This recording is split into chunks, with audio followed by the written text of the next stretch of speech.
এখন যদি শুধুমাত্র একটা লাইনের নির্দেশনায় মিস্ত্রিদেরকে এই কাজ করতে বলা হয় এইভাবে, আহ, আমি মনে করি এখানে মিস্ত্রিদের দোষ দেওয়া ঠিক না।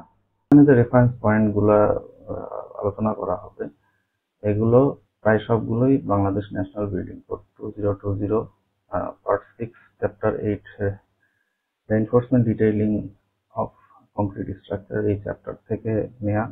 এই রিং এর ভিতরের যতটুকু অংশ আছে পুরোটাকেই কলাম কোর বলে। একটা টার্ম আছে কনফাইন্ড কলাম কোর।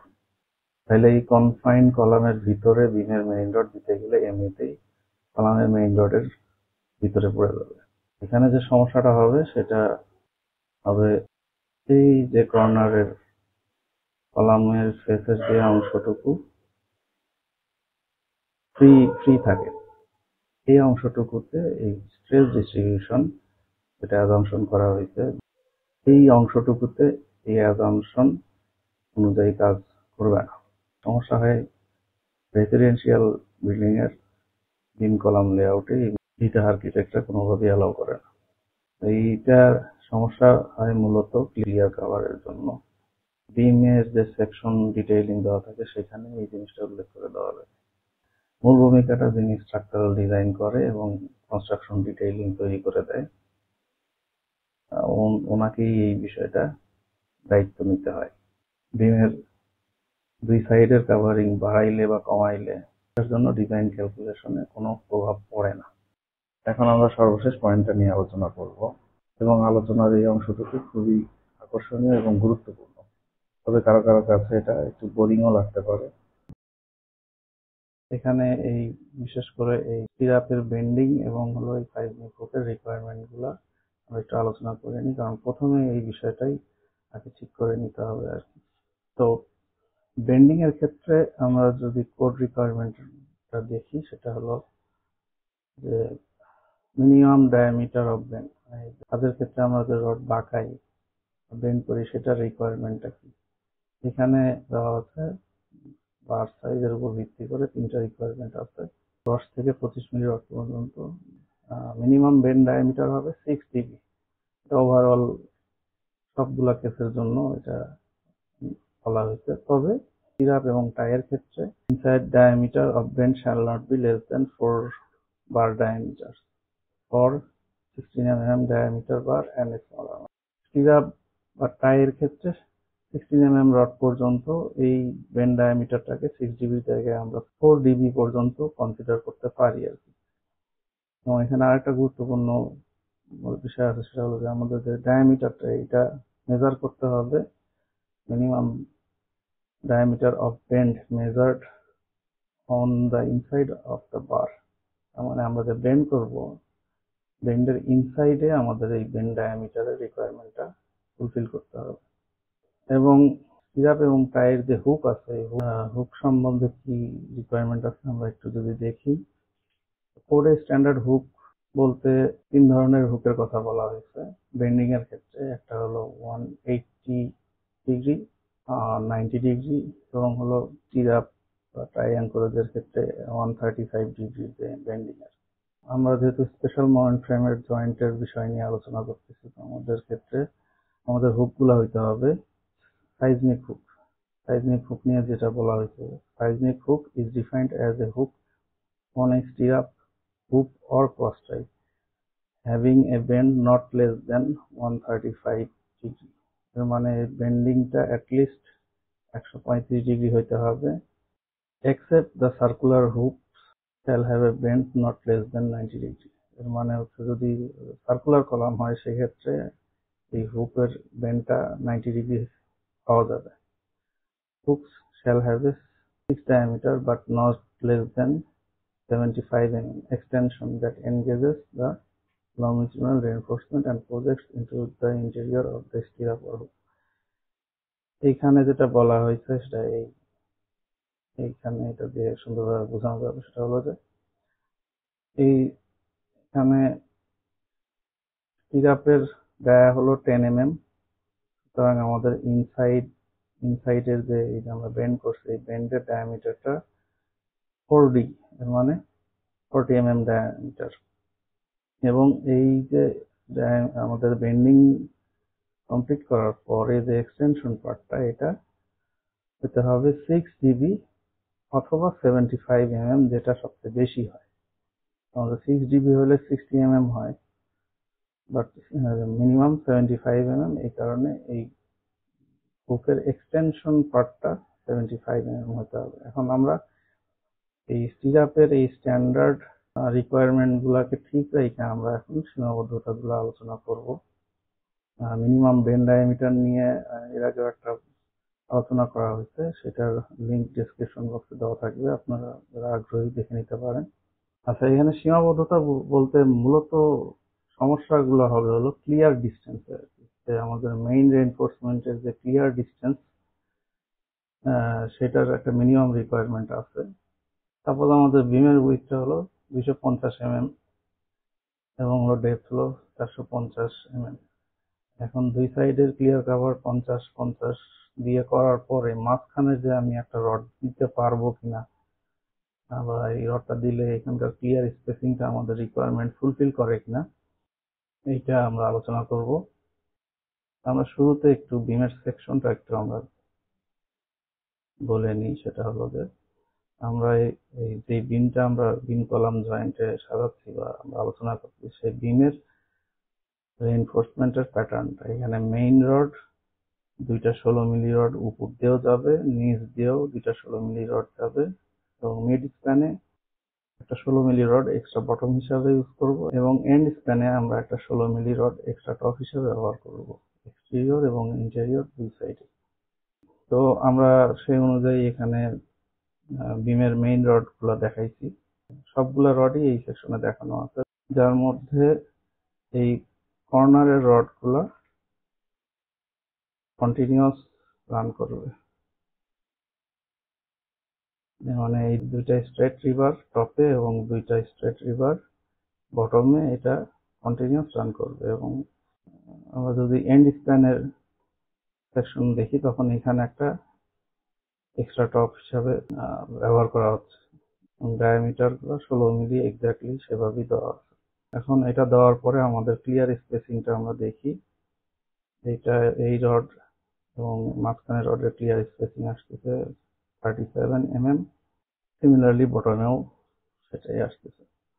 তো আমরা এখন চেক করবো যে ক্লিয়ার স্পেসিং এর রিকোয়ারমেন্ট অনুযায়ী আমাদের এই অ্যারেঞ্জমেন্টটা হবে কিনা, বা মাঝখানে এই রডটা আমরা দিতে পারবো কিনা। কোডের এই সেকশনে 8.1.6 স্পেসিং অফ রেইনফোর্সমেন্ট, এখানে এই রিকোয়ারমেন্ট গুলো দেওয়া আছে। Minimum clear spacing between parallel bars in a layer shall be equal to 1 bar diameter but not less than 25 mm or 1.33 times of maximum nominal size of force aggregate, whichever is larger. আচ্ছা, single লেয়ারে যে রডগুলো use করা হবে সেই রডগুলোর ভিতরের clear spacing এর রিকোয়ারমেন্টটা এখানে দেওয়া আছে। আচ্ছা, আমি এটা দ্রুত বোঝানোর স্বার্থে বা আলোচনা করার স্বার্থে আমি এই রিকোয়ারমেন্টটা একটা এক্সেল শিটে নিয়ে আসছি, যেখানে bar diameter, nominal size of coarse aggregate এবং এই দুইটা দিয়ে দিলে ক্লিয়ার স্পেসিং এর রিকোয়ারমেন্টটা পেয়ে যাচ্ছে।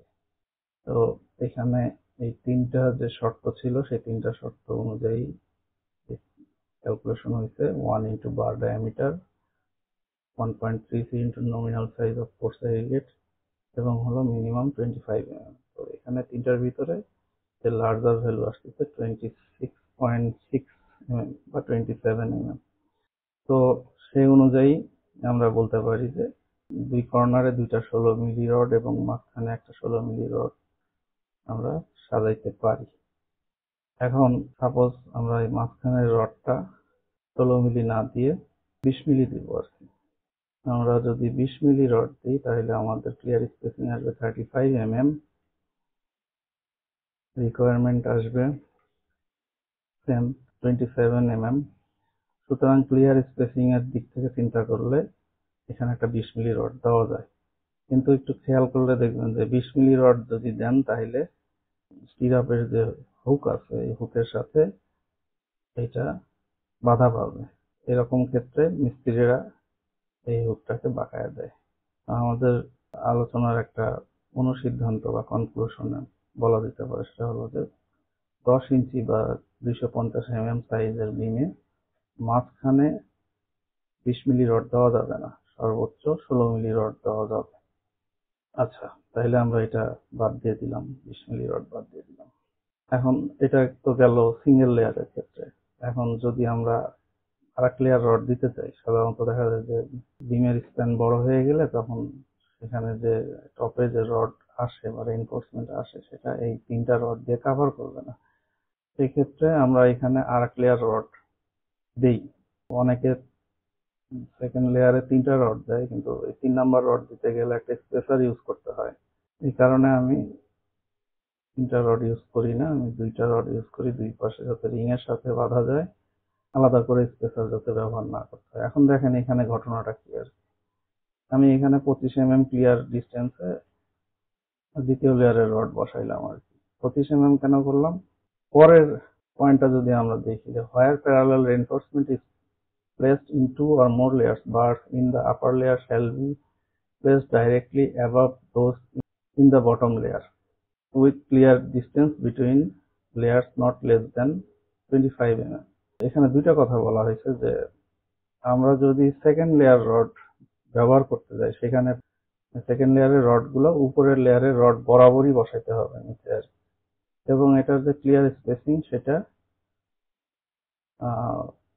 25 মিনিমাম। মানে আমরা দ্বিতীয় লেয়ারের রড বা একের অধিক লেয়ারের রড বসাইতে গেলে একটা লেয়ার থেকে আরেকটা লেয়ারের ক্লিয়ার স্পেসিং হবে 25 এখন এইখানে সমস্যাটা হবে, যদি 25 মাপ দিয়ে দ্বিতীয় লেয়ারের রড বসাইতে যাওয়া হয় তখন এই দুই সাইডের এই রড এই হুকের সাথে বেঁধে যাচ্ছে।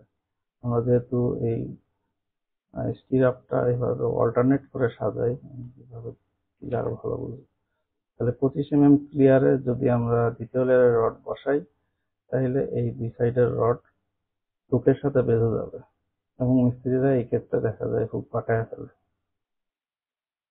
এদিক বাঁকায় ফেলে, না হয় সোজা 90 ডিগ্রি করে ফেলে। তাহলে আমাদের দ্বিতীয় লেয়ারের রড সাজাতে গেলে 25 এর জন্য জোড়াজুড়ি করা যাবে না। জোড়াজুড়ি করতে গেলে এই হুকের উপরে প্রভাব পড়বে। তাহলে আমাদের এমন ভাবে রড বসাইতে হবে যাতে হুকের সাথে কোনো কনফ্লিক্ট না হয়। এটা যদি করতে যাই তাহলে সেক্ষেত্রে আমাদের ক্লিয়ার স্পেসিং বেড়ে যাচ্ছে 34 তার মানে এখানে দ্বিতীয় লেয়ারের রড সাজাইতে গেলে আমাদের সেই ক্ষেত্রে আর এই 25 ক্লিয়ার স্পেসিং এর রড সাজানোর জন্য জোড়াজুড়ি করা যাবে না। এই ক্ষেত্রে আমাদেরকে ক্লিয়ার স্পেসিংটা বাড়ায় নিতে হবে আর কি। তখন দেখা যাবে যে বিমের ফ্লেক্সুরাল ক্যাপাসিটি কমে আসবে। কমে আসলেও আমাদেরকে এভাবেই করতে হবে। আচ্ছা, এটা গেল 16 মিলির ক্ষেত্রে। এখন 16 মিলি জায়গায় যদি আমরা 20 মিলি দিই তাহলে সেই ক্ষেত্রে ক্লিয়ার স্পেসিং আরো বেড়ে যাবে।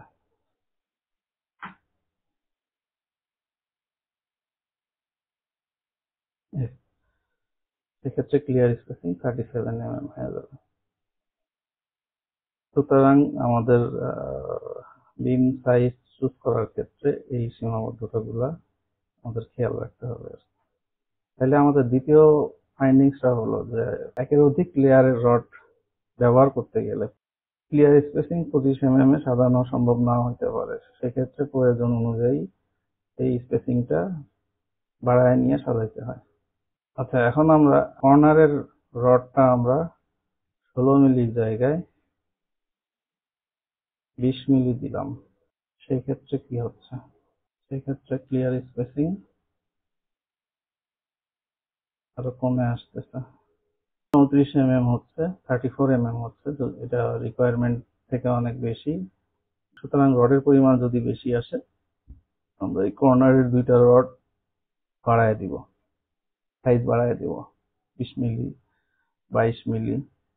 25 মিলির ক্ষেত্রেও এই রিকোয়ারমেন্টের কোনো সমস্যা হবে না। সমস্যা হলো যে 25 মিলি রড কোথাও রেগুলারলি পাওয়া যায় না, এগুলা আলাদা করে অর্ডার করে নিয়ে আসতে হয়। আমরা মোটামুটি 20 মিলি রডটা সব জায়গায় রেডিলি অ্যাভেলেবল থাকে, এবং ক্লায়েন্টদেরও একটা চাহিদা থাকে 20-এর উপরে রড যাতে ব্যবহার না করা হয়, একেবারেই উপায় যদি না থাকে সেক্ষেত্রে 20-এর ভিতরেই যেন রডের সাইজগুলো ঠিক থাকে। আমরা তো সবাই জানি যে বিম কলাম জয়েন্টে মেইন রডের ল্যাপিং অ্যালাউড না। এ বিষয়ে কোডের গাইডলাইনগুলো একটু সংক্ষেপে বলি। এখানে বিমের রডের বিষয়ে বলা হয়েছে lap splices shall not be used within the joint. জয়েন্টের ভিতরে কোনো ল্যাপিং দেওয়া যাবে না। 2 নম্বরে যেটা বলা হয়েছে কলাম ফেস থেকে 2 এইচ ডিস্টেন্স পর্যন্ত ল্যাপিং দেওয়া যাবে না। এইচটা হলো বিমের হাইট। আমরা এইটা এই ফিগারে ক্লিয়ারলি বুঝতে পারবো। এখানে এই যে মিনিমাম 2H কলামের ফেস থেকে 2H পর্যন্ত এর ভিতরে মেইন রডের কোনো ল্যাপিং দেওয়া যাবে না। আর কলামের ক্ষেত্রে এখানে বলা আছে lap splices are permitted only within the centre half of the members length and shall be designed as tension splice. এই ফিগারটাতে এটা ক্লিয়ারলি বোঝা যাচ্ছে যে এখানে বলা হয়েছে class A lap splice only within centre half of clear column height only 50% of the bar spliced at one place। তার মানে মাঝখানে ক্লিয়ার হাইটের অর্ধেক অংশ ল্যাপিংটা দেওয়া যাবে এবং 50% রড পর্যন্ত কাটা যাবে বা ল্যাপিং দেওয়া যাবে। প্রত্যেকটা লেভেলে 50% রড ল্যাপিং দেওয়া যাবে। এই কন্ডিশনটা ফুলফিল করতে গেলে কলামের রড বাইন্ডিং এর কাজের যে চিত্র সেটা এইখানে যেটা দেখাচ্ছি এরকম হবে। দেখানোর কারণ হলো যে সচেতনতা তৈরির জন্য যে মফস্বল এলাকায় যেসব কাজ হয় শুধুমাত্র খালি হাতে যে রড বাইন্ডিং এর কাজ করে সেখানে কোনোভাবেই এই কন্ডিশন মেনটেন করা সম্ভব হয় না। কারণ এই কন্ডিশন মেনটেন করতে গেলে ক্রেন ছাড়া এটা সম্ভব না। যেটা ম্যানুয়াল হ্যান্ডমেড ক্রেন হোক আর বিশাল সাইজের ওভারহেড ক্রেন হোক। তাইলে আমরা বলতে পারতেছি যে বিম কলাম জয়েন্টের ভিতরে কলাম ফেস থেকে বিমের ভিতর পর্যন্ত 2H পরিমাণ বিম কলাম জয়েন্ট থেকে কলামের উপরের অংশে L/4 এবং নিচের অংশে L/4 এইটুকু রিজিয়নের ভিতরে কোনো রকম মেইন রডে ল্যাপিং অ্যালাউড না। এখন বিম কলাম জয়েন্টে মেইন রডের ল্যাপিং অ্যালাউড না, তারপরেও বিম কলাম জয়েন্টের বাইরে যেসব জায়গায় রডের ল্যাপিং দেওয়া যায় সেগুলোর কারণেও বিম কলাম জয়েন্টে রডের অ্যারেঞ্জমেন্টে সমস্যা হইতে পারে। ছোট একটা কেসের উদাহরণ দিয়ে সেটা দেখাচ্ছি। যেমন 250 mm অথবা 10 ইঞ্চি উইডথের বিমে যদি এরকম ভাবে রড সাজাইতে হয়, উপরে 3টা স্ট্রেট রড শুরু থেকে শেষ পর্যন্ত থাকবে এবং নিচে 2টা স্ট্রেট রড থাকবে শুরু থেকে শেষ পর্যন্ত এবং সাপোর্ট এন্ডে এই রড 2টা এক্সট্রা টপ হিসাবে অ্যাড করা হবে এবং মিড সেকশনে একটা 16 মিলি এক্সট্রা টপ হিসাবে অ্যাড করা হবে। এই ক্ষেত্রে 250 mm উইডথের ক্ষেত্রে এই প্রবলেমটা হয়। আমরা সিরাপ সাজাই কিভাবে, একটা রিং এই পাশে থাকলে আর একটা রিং এই পাশে ধরা হয় আর কি, অল্টারনেট করে একটা পরপর বোঝার স্বার্থে এই পাশেও রিং দিয়ে নিলাম। এখন যদি 3টাই স্ট্রেট রড দেওয়া হয় শুরু থেকে শেষ পর্যন্ত, তাইলে মাঝখানে যে রডটা এটাকে যেই দিকেই ল্যাপিং দেওয়ার চেষ্টা করি না কেন এই হুকের সাথে বেঁধে যাবে। 10 ইঞ্চি বা 250 mm রডের ক্ষেত্রে যে পাশে হুক থাকবে সে পাশে 3টা স্ট্রেট রড ব্যবহার করা যাবে না, বিশেষ করে মাঝখানের রডটা স্ট্রেট রড হিসেবে ব্যবহার করা যাবে না। এটা শুধুমাত্র বিম কলাম জয়েন্টে এক্সট্রা টপ হিসেবে ব্যবহার করলে কোনো সমস্যা হবে না। স্ট্রেট রড হিসেবে ব্যবহার করতে গেলে যেখানেই ল্যাপিং দেওয়া হবে সেখানেই এই হুকের সাথে বেঁধে যাবে এবং হুক বাঁকায় দিতে হয় অথবা সোজা করে দিতে হয়। তবে ল্যাপিং এর লোকেশনে এই হুক গুলাকে নিচে দিলে এই সমস্যা এড়ানো যায়, কিন্তু সেটা কাজের জটিলতা তৈরি করে দিতে এটা এড়াই দেওয়াই ভালো। সর্বশেষ আর একটা পয়েন্ট নিয়ে আলোচনা করবো, সেটা হলো যে রডের ল্যাপিং এর ওরিয়েন্টেশন সঠিকভাবে না হলেও কিছু সমস্যা দেখা যায়। সেটা হলো উদাহরণস্বরূপ সাপোজ বিম কলাম জয়েন্টের বাইরে যেখানে ল্যাপিং দেওয়া হচ্ছে, হয়তো মিস্ত্রি এই রডটা এইভাবে ল্যাপিং দিয়ে দিচ্ছে, তো এই রডটা এইভাবে ল্যাপিং দিয়ে দিচ্ছে, কি হচ্ছে বিমের স্টিরাপের সাথে এই রডটা বেঁধে যাচ্ছে, বিমের স্টিরাপের সাথে এই রডটা বেঁধে যাচ্ছে। সিমিলারলি কলামের ক্ষেত্রে এরকম দেখা যায়, দেখা যাচ্ছে যে এই রডটা এইভাবে ল্যাপিং দিচ্ছে, এই রডটা এইভাবে ল্যাপিং দিচ্ছে, এই রডটা এইভাবে ল্যাপিং দিচ্ছে, এই রডটা এইভাবে ল্যাপিং দিচ্ছে। মিস্ত্রি যদি দক্ষ না হয়, রডের ক্ষেত্রে সাধারণত দেখা যায় যে ওই মিস্ত্রিরা অনেক হেল্পার দিয়ে কাজ করায়। যেহেতু কলাম বা বিমের রিং পরে লাগানো হয়, মেইন রডের ল্যাপিং গুলো আগে লাগানো হয়। ল্যাপিং দেওয়ার সময় এত কিছু ভাবে না, এখানে যে হুক আছে, এখানে হুক আছে, এখানে হুক আছে, এগুলো ভাবে না। সে রডের আগে জোড়া দিয়ে দেয়, দিয়ে বিমের ক্ষেত্রেও মেইন রডের ল্যাপিং আগেই দিয়ে ফেলে, এবং পরে যখন এই রিং লাগাইতে যায় তখন এই হুক বেঁধে যায় আর হুক সোজা করে ফেলে, হুক বেঁধে যায়, হুক সোজা করে ফেলে। এটা আসলে আমি মনে করি যে মিস্ত্রিদের এক ধরনের কাজের অবহেলা করার কারণে এটা হয়। তো এখানে ল্যাপিং এর ওরিয়েন্টেশন একটা ফ্যাক্টর, যে টেকনিকটা সাধারণত অদক্ষ মিস্ত্রিদের এটা জানা থাকে না। আমরা এই জিনিসটা সহজে বুঝতে পারবো যদি আমরা কলামের ক্ষেত্রে আলোচনাটা করি। সাপোজ এটা একটা কলাম সেকশন, চারটা সাইডে চারটা করে রড দেওয়া আছে 16 মিলি সিমিলার স্পেসিং এ, টাই এবং ক্রস টাই সহকারে একটা সেটিং এইভাবে থাকে, এবং পরবর্তী টাই গুলা ফিটিং করা হয় কাউন্টার ক্লকওয়াইজ অথবা ক্লকওয়াইজ ডিরেকশনে। এটা যদি এই ডিরেকশনে থাকে, পরেরটা এই ডিরেকশনে দেওয়া হয়, তারপরেরটা এই ডিরেকশনে দেওয়া হয়, 90 ডিগ্রি ঘুরে দেওয়া হচ্ছে, পরেরটা আবার 90 ডিগ্রি ঘুরে দেওয়া হচ্ছে।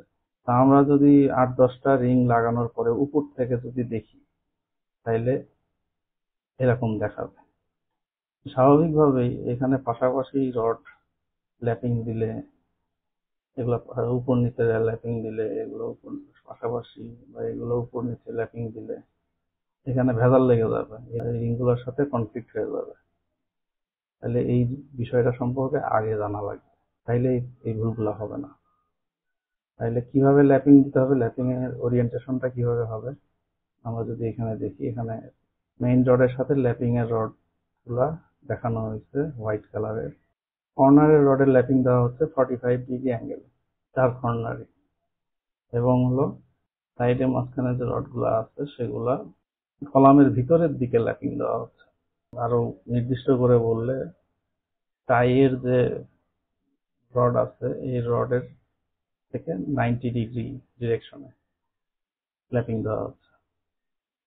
তাইলে এইভাবে যদি ল্যাপিং দেওয়া হয়, কোনো রডেই এই টাই বা ক্রস টাই এর হুক বাধা পাবে না, সেটাকে বাঁকাইতে হবে না। আমরা যদি কিছু কাজের ছবি দেখাই, যে এখানে কর্নারের রডের ল্যাপিং 45 ডিগ্রি অ্যাঙ্গেল দেওয়া হয়েছে, মাঝখানে রডের ল্যাপিং এই টাইয়ের রিং থেকে 90 ডিগ্রি ডিরেকশনে ল্যাপিং দেওয়া হয়েছে। এখানেও তাই, একটু ভালো করে লক্ষ্য করলে দেখবেন এখানে 90 ডিগ্রি, এটা 45 ডিগ্রি, এটা 45 ডিগ্রি অ্যাঙ্গেলে, এবং এটা 90 ডিগ্রি অ্যাঙ্গেলে ল্যাপিং দেওয়া হয়েছে। এটাই হলো সঠিক কৌশল। এই কৌশলটা যার জানা থাকবে, সে এই রিং লাগানোর আগে মেইন রডের ল্যাপিং যখন দিবে, ওই সময় এই রডগুলা এইভাবে ল্যাপিং দিয়ে রাখবে, এবং পরবর্তীতে রিংগুলো আর কোনো ঝামেলা তৈরি করবে না। বিমের ক্ষেত্রে মেইন রডের ল্যাপিং এর ওরিয়েন্টেশনের টেকনিক প্রায় সিমিলার। বিশেষ করে এই উপরের লেয়ারের রড এবং নিচের লেয়ারের রড এভাবেই ল্যাপিং দিতে হয় বিমের ক্ষেত্রে। সাইডের রড উপরে নিচে ল্যাপিং দিলেও সমস্যা হয় না, এই কারণে যে সাইডে ক্রস টাইয়ের হুকের ঝামেলাগুলো থাকে না, কনফ্লিক্ট হয় না সাধারণত।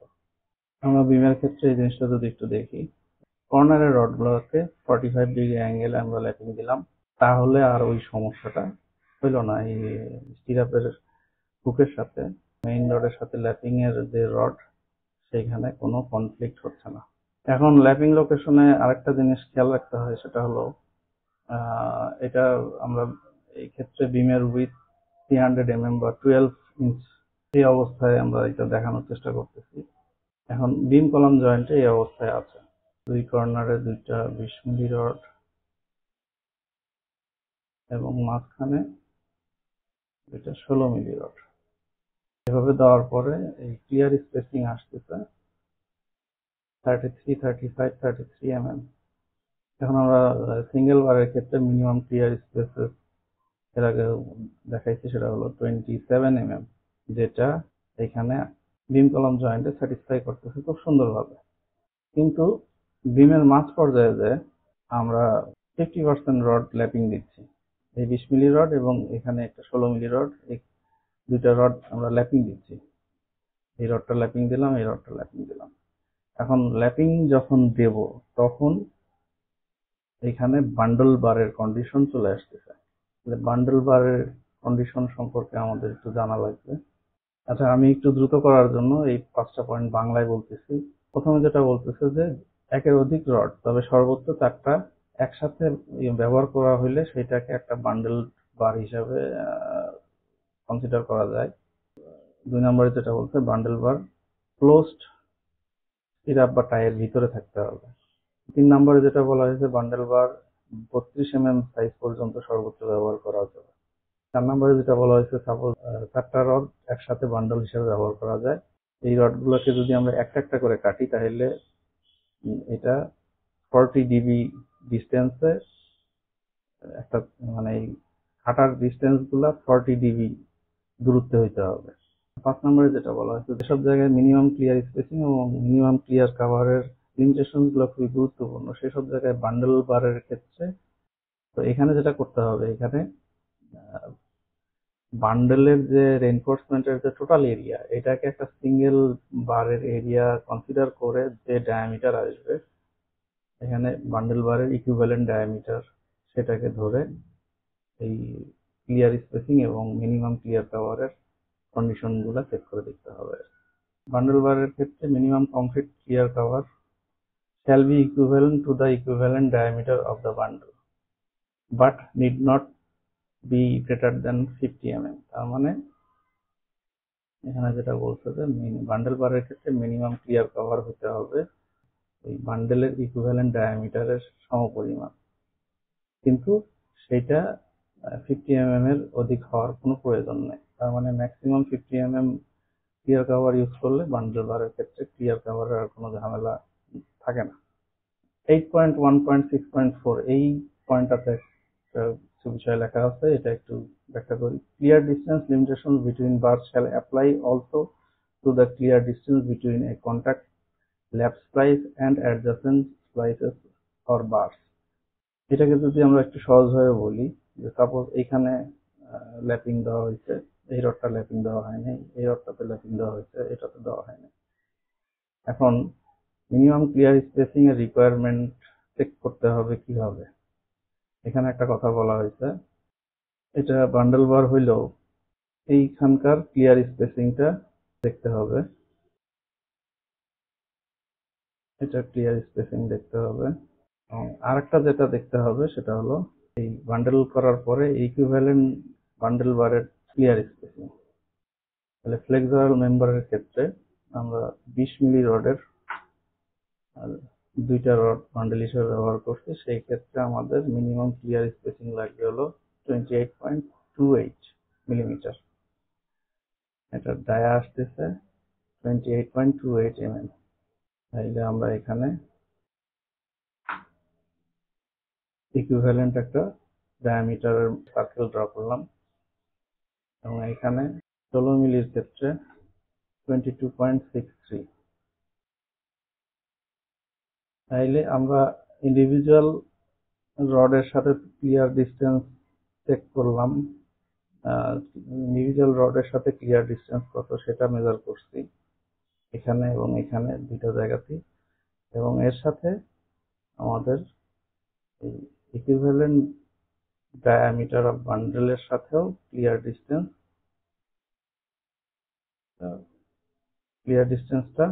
ডিস্টেন্সটা চেক করে দেখতে হবে।